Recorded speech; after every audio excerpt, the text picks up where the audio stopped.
Beef prices have soared to all-time highs, with many families feeling the squeeze. The only way you are not operating with a supplemental income is if you are generations down the line and the land has been paid for and the equipment has been paid for and you are able to just raise the cattle. Beef prices are soaring. This chart shows the average price of a pound of steak and ground beef over the past year. The beef category is up around 15%, while overall food inflation is up about 3%. American families are paying record prices for beef. So why is President Trump looking to import more from Argentina?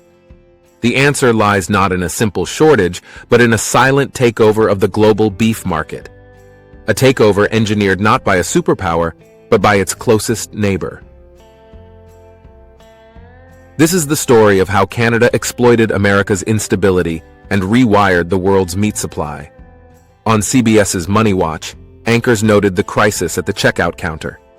Since 2020, the price of ground beef has jumped roughly 63%. Steak has surged by more than 60%. But to understand why, we have to look far beyond the grocery store. In the North American food system, a tiny disturbance can ripple outward slowly at first. But every so often, a decision made far from the spotlight quietly rearranges an entire global market. That's exactly what happened when regulators in Ontario revisited their rules on imported beef and made a call that sent shockwaves far beyond Canada's borders. For years, high-end steakhouses across Europe, the Middle East, and Asia had relied on American ranchers to fill their menus with prime cuts. The flow of U.S. beef across borders felt routine, almost automatic. Buyers trusted the system. Contracts renewed without drama. The industry moved with a confidence that seemed impossible to shake. Then Ontario's ruling landed, and the reaction spread faster than most insiders could process. More than 150,000 tons of U.S. beef were refused entry. That single act sent a powerful signal to traders, importers, and governments around the world.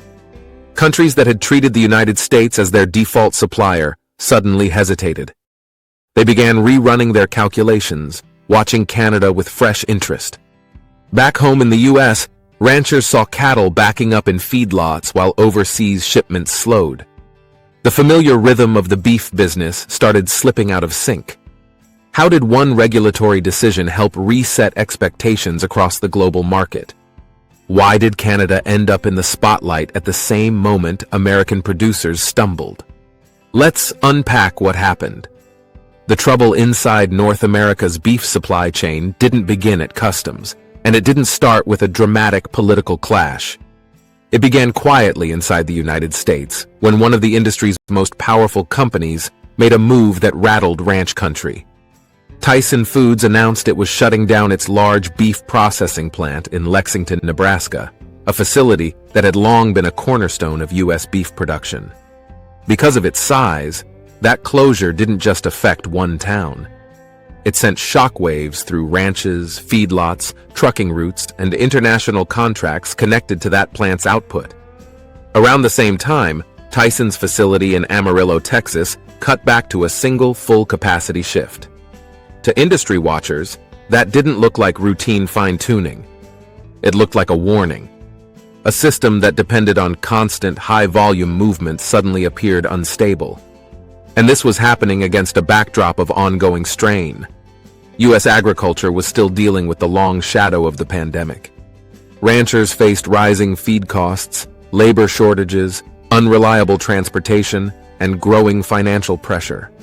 Many operations had already reduced their herds to keep expenses manageable, worried they couldn't afford to carry large numbers of cattle.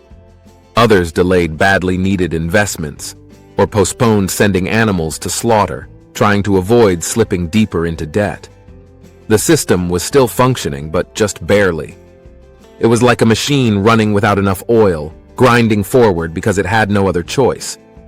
By the time Tyson scaled back its operations, the entire landscape was fragile and stretched thin. People inside the industry could see the cracks. Then Ontario made a decision that exposed just how fragile things really were. Provincial authorities rejected more than 150,000 tons of American beef. This wasn't a minor delay. It wasn't a routine inspection holdup. It was a direct refusal of a volume so large that it forced every major buyer and policy analyst to re-examine the health of the U.S. supply chain. Ontario framed the move as a response to Washington's trade posture, one Canada viewed as unfair and aggressive. Instead of answering with speeches, Canadian authorities responded with economic pressure.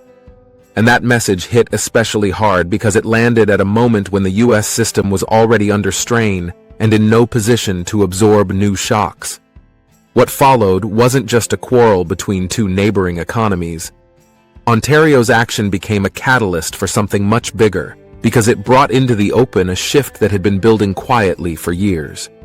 Once Canada took that stand, foreign buyers began rethinking their own dependence on American beef.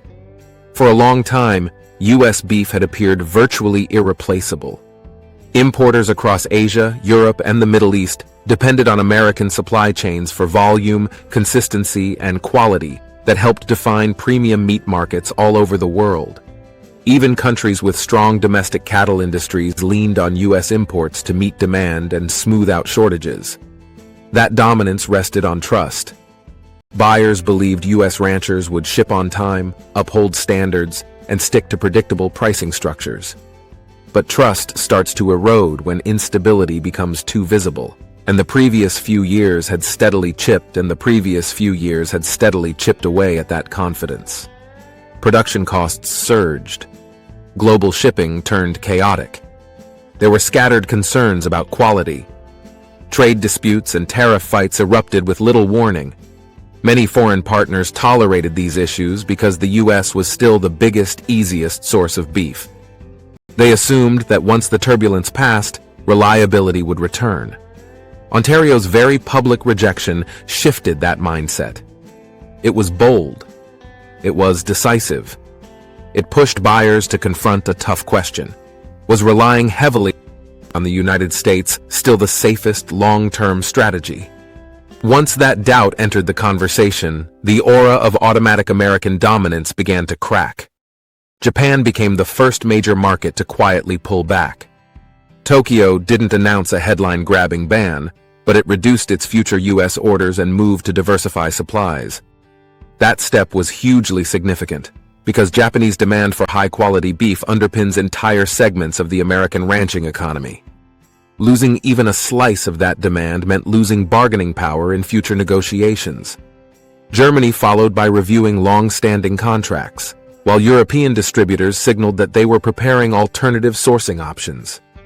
In the Gulf, the UAE, famous for its appetite for top-tier imported meat, started actively sounding out new suppliers. None of these moves came out of nowhere.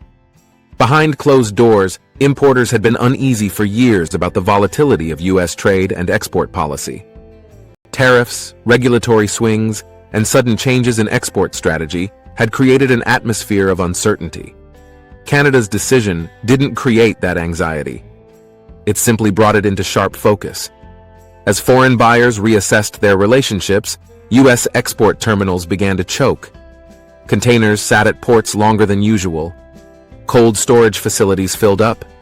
Shipments were postponed because there was no space and no clear destination for the extra inventory. Ranchers who were already struggling watched as their cattle flooded into a domestic market that no longer had enough overseas buyers to absorb the excess.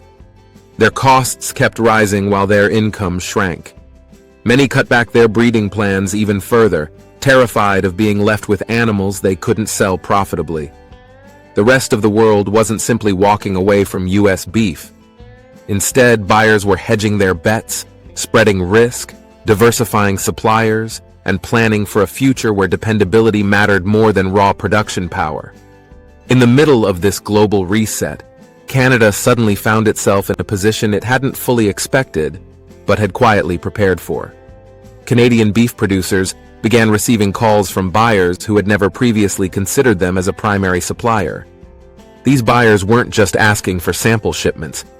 They wanted multi-year contracts, long-term price structures, and clear assurances around supply.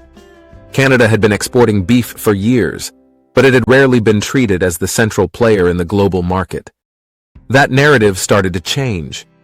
The maple leaf on a beef label began to stand for something rare in that moment. Canada didn't arrive here by accident. For years, the country had been investing in modernizing its agricultural sector and strengthening its quality control systems to reassure foreign partners. Those efforts weren't purely about competing with the U.S., they were about building Canada's own credibility. Transparent audits, strong safety records, and consistent production standards helped Canada earn a reputation that appealed to countries with strict import requirements. Diplomacy played a crucial role as well.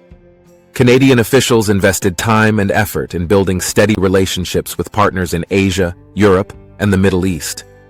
They emphasized predictability, clear trade behavior, long-term cooperation, and mutual benefit. So when global markets hesitated to keep betting on the U.S., Canada's approach suddenly looked very attractive. Nations like Japan and South Korea, both heavily dependent on stable food imports, found Canada's steadiness reassuring. The UAE appreciated Canada's clean production practices. Germany valued Canada's regulatory transparency. As new demand rolled in, Canadian processors expanded their operations and signed agreements that would have seemed unlikely just a few years earlier. Canada's rise didn't look like a sudden leap. It looked like a long-running strategy finally being activated at the right moment. Some analysts now argue that Canada has been quietly preparing for an opening of this scale for a long time. When trade disputes rattled the U.S., Canada doubled down on diplomacy.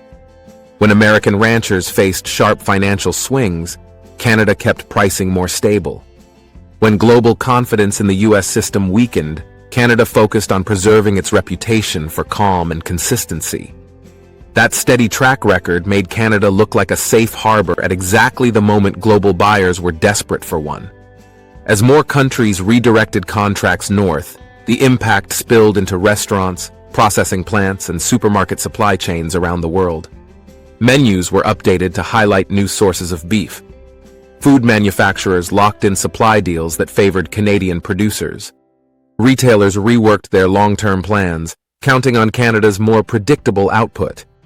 In regions where U.S. delays once caused price spikes and shortages, Canadian shipments introduced a level of calm that benefited entire markets. Economists warned that this wasn't a blip that would vanish overnight. In the international food trade, trust is the real currency. Once trust is damaged, rebuilding it is slow, expensive, and uncertain.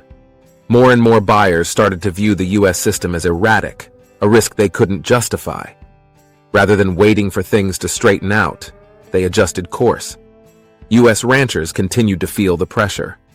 High production costs and shrinking export demand made it difficult for many to even break even.